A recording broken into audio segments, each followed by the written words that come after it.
Yon. Good afternoon and welcome back.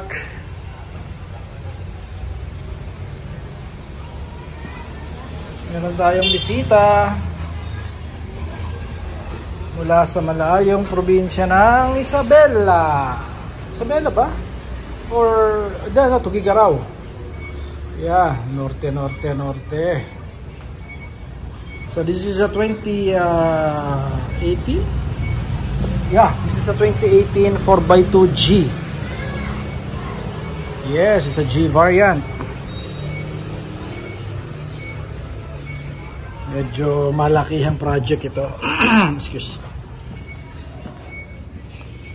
Before we proceed, I would like to invite you guys, just follow us sa ating social media account. TRD Parts sa ating Facebook page and TRD Parts sa ating Facebook channel. Yes, pagka nagustuhan nyo to, sir, please, malaking bagay, thumbs up, sir. And kung kaya namang i-share, mas maganda. Maraming salamat. Then comment lang kayo kung may mga inquiry kayo. And pwede kayong tumawag sa ating Viber account o sa ating Viber. And WhatsApp, ang number natin is nasa upper right ng yung mga screen. 0917-888-1133. So itong unit na to na galing pa ng Tugigaraw is involved sa isang aksidente. Okay, so bangga itong driver or left side part ng unahan. Yan, kung mapapansin mo, binaklas na namin yung headlight niya. Basag ang headlight niya at pumasok itong part na to sa loob. Yan, yan.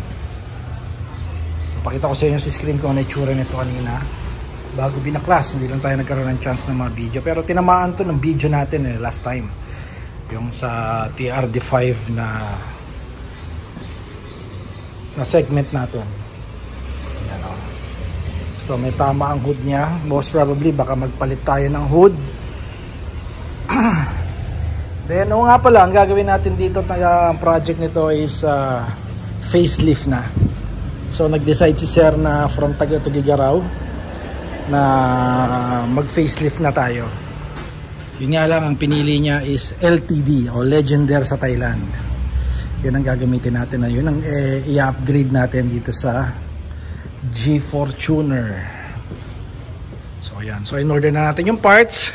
Ang procedure pala natin, nanghihingi tayo ng 50,000 down payment para sa mga facelift tulad ng GRS and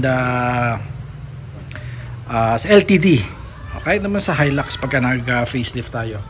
Since i-order natin yung mga pyesa, it so happen hindi tayo nag-i-stock ng ganong karami. Mas madalas since alam naman natin napaka-popular ngayon ng mga 2023 na mga bagong Fortuner at Hilux. So yung mga nagdi-decide mag-upgrade, mag-facelift, nauubos agad yung stock natin. So ino-order pa natin to sa Thailand. Okay, so deposit 50,000, order natin sa Thailand, mga 2 weeks, 3 weeks darating dito sa atin. Then pintura, then salpak. Basically ang mga ganitong conversion, ginagawa natin to ng 2 to 3 hours. Tapos yan, basta makuha natin at matapos yung pintura.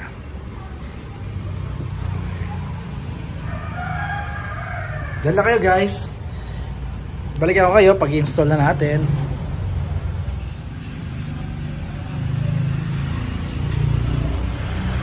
So, installation tayo ng tail light. So itong both side kasi yung tail light po ng Fortuner natin is 4 na piraso. Okay, so isa kabilang gilid, then yung mid kabilang gitna. Ayan. Brand new po yan, ha. Meron lang tayong konting modification sa wiring dahil kailangan talagang i-convert to from the old one which is 2016 hanggang 2020 para mapagana itong 2021 to 2024 na taillight. Sequential na po yan, ha. And this is LTD conversion. So, nakita natin yung bumper. Ito na yung finished product ng pintura natin. This is Phantom Brown. Hindi ako nagkakamali.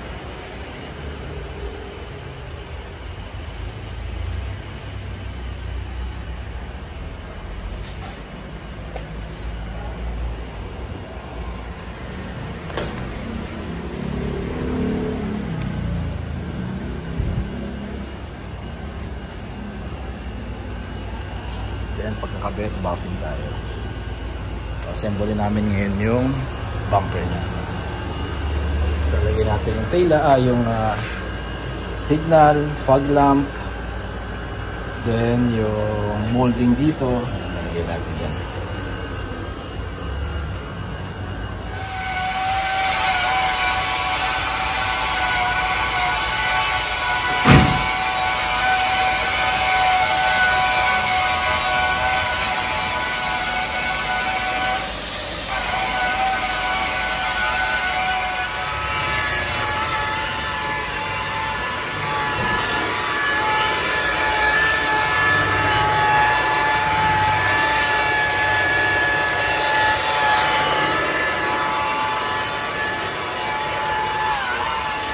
Buffing muna tayo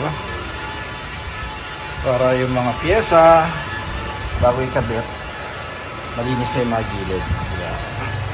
Namaya ulit baklasin ulit natin to para maikabit natin yung mga small parts like yung fog lamp. Siyempre unahin natin yung headlight bago to. So kinabit muna natin yan para lang mabuffing ng maayos. Mamaya guys, release na to ha.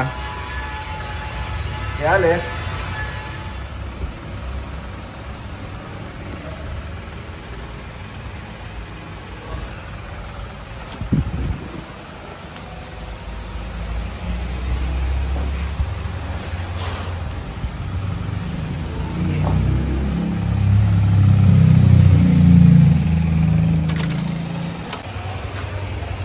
So guys, since ito ay G variant, so wala itong hindi siya equipped ng DRL. Okay, so more on halogen lang yung stock nito na headlight.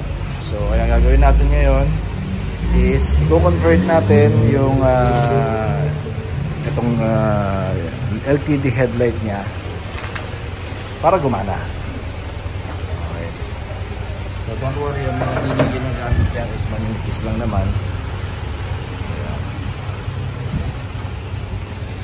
So para pati yung DRL ni LTD headlight na gagamitin natin ay gumana.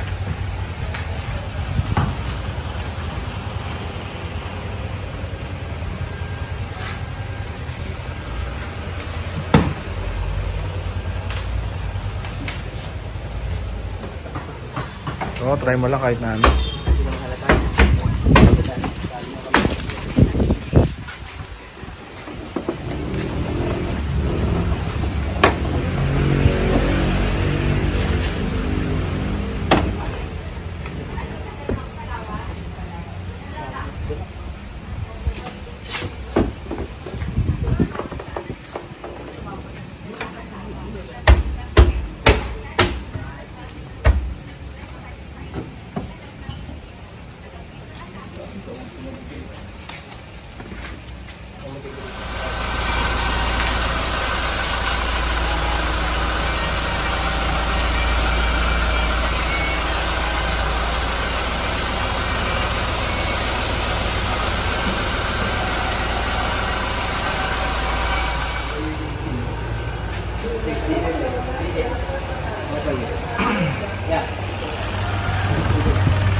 Yun, nakaraos tayo mga sir, ma'am. So konting detalye lang tayo dun sa kinabit natin. So, once again, this is a 2018 Fortuner G. Yes sir, manual. Manual nagagawa nating GR or LTD na 2024 model. What more sa mga automatic. So, applicable to sir sa lahat ng 2016 hanggang 2024. Kung mga G variant na 24 yung unit nyo, pwede natin i-upgrade. Okay, so isang mabilis lang to itong final video natin. This is the LTD conversion.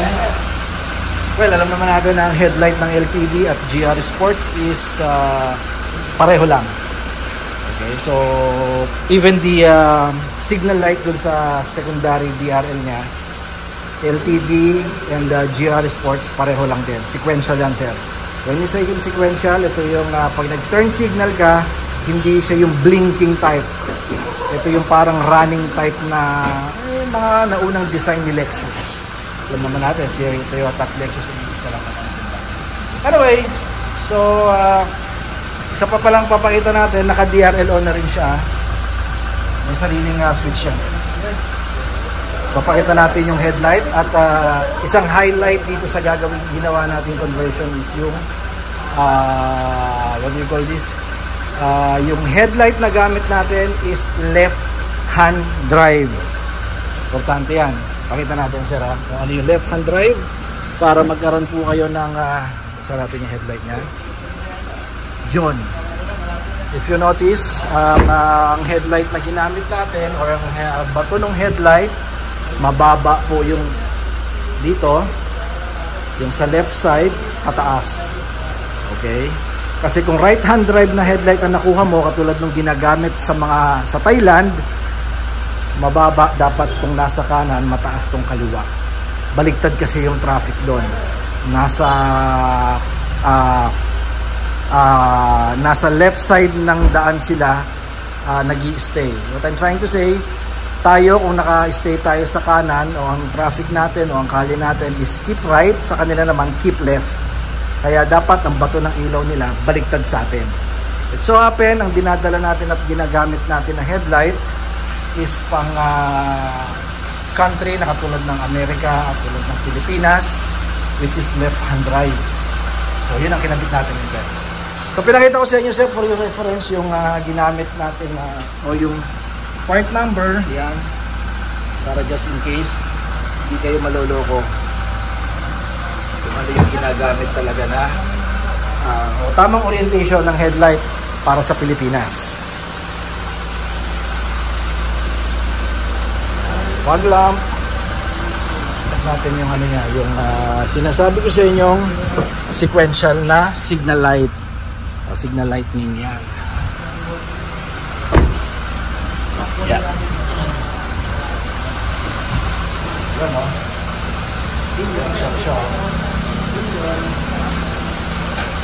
Check din natin yung taillight niya o yung likod na bumper. Yeah. Pa-close lang natin din sa. Yeah. Yun o.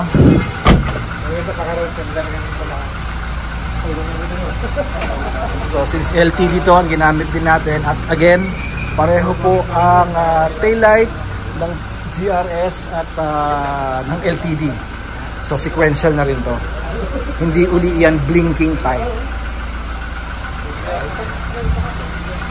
So kahit 2018 to na manual, well, may enjoy mo yung experience ng riding and experience mo may iba kahit na manual to. Kasi alam mo, tumatakbo ka, ang unit mo, alam natin luma, pero na-convert natin sa 2024. May enjoy mo na, in a way. At ang isang kagandahan dito, lahat ng pyesa na ginamit natin, even this one, lahat ng pyesa na ginamit natin, sir, 100% money back guarantee. Hindi po China yan, ha? Wala tayong fake, hindi Taiwan. Galing pula sa Toyota Thailand. Guys, alright.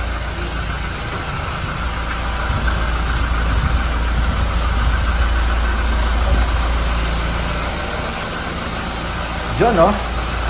So, ang package nito kay sir, binigyan natin ng 250,000. Hindi po kasama pintura. Hindi po kasama ang installation. Right? So, hindi tayo magtataas. Sa ngayon, yun pa rin ang presyo natin. Yun, no? Hindi po kasama pintura at kabit, ha? So far, available and order basis tayo actually. May mga parts tayo na available na rito. Alam ko sir, meron tayong dumating na pang GR naman eh. O yung pang GR conversion. Right, so thank you kay Sir Max ng Isabela. Sir, thank you ha. Sa wakas, tapos din natin.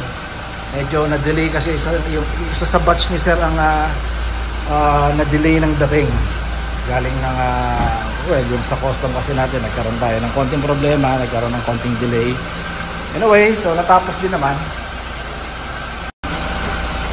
So once again guys, invite ko kayo sa ating social media account. Just follow us there via TRD Parts sa YouTube channel and TRD Parts sa Facebook page. Meron tayong Viber sir, sa upper right ng yung mga screen ng number natin. 0917-888-1133. And once again, this is Mike of TRD. As always, don't settle for anything else. Siyempre kahit Toyota yan, mahal, expensive, madali ang pyesa, alam nating matibay. Kaya Toyota is still the best. Keep safe everyone. Thank you for watching guys. Bye bye.